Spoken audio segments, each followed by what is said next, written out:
Je voulais vous interroger sur les propos de Jean-Luc Mélenchon, mais d'abord, on a eu cette annonce hier soir par Elisabeth Borne qu'il y aurait des coups de pouce pour faire face à l'inflation et notamment ce chèque, alors qu'il ne sera plus vraiment un chèque alimentaire, mais un chèque tout court, 150 € virés directement sur le compte en banque des plus modestes à la rentrée. C'est une aide qui est bienvenue, Éric Ciotti? Moi, je suis contre cette logique du chéquier sans provision, du chèque sans provision répété à la veille des élections. C'est une démarche démagogique et qui ne répondra en rien à la situation très grave que connaissent beaucoup de familles françaises, et votre auditeur vient de rappeler ces difficultés. C'est des réformes structurelles qu'il faut faire.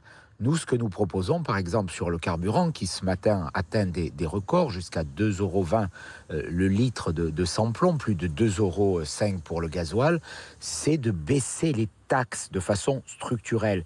Parce que plus le carburant augmente, plus l'État, notamment avec la TVA, s'enrichit. Et c'est un hold-up sur les Français. Donc nous demandons très clairement de baisser les taxes sur le carburant pour qu'il n'y ait aucun litre d'essence supérieur à 1,50 €. Mais ils disent qu'ils vont poursuivre le chèque carburant. Enfin, la ristourne carburant. Allez-y, Non, Éric Ciotti. c'est de baisser structurellement les taxes. La logique doit être inverse. Ce gouvernement est dans un quoi qu'il en coûte électoral qu'il va falloir payer un jour. Parce qu'on ne peut pas donner des chèques. Ces chèques, ils sont prélevés où?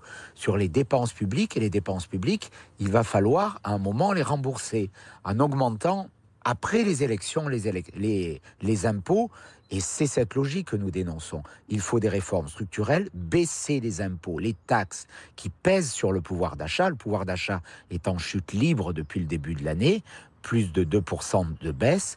Et il faut aussi, votre auditeur le disait, il a raison, augmenter structurellement les salaires nets en baissant les charges, parce que l'écart entre le brut et le net est trop élevé. Ce sont ces réformes courageuses qu'il faut faire, que nous proposons, plutôt que cette logique très démagogique et irresponsable du chéquier permanent dès qu'il y a un problème.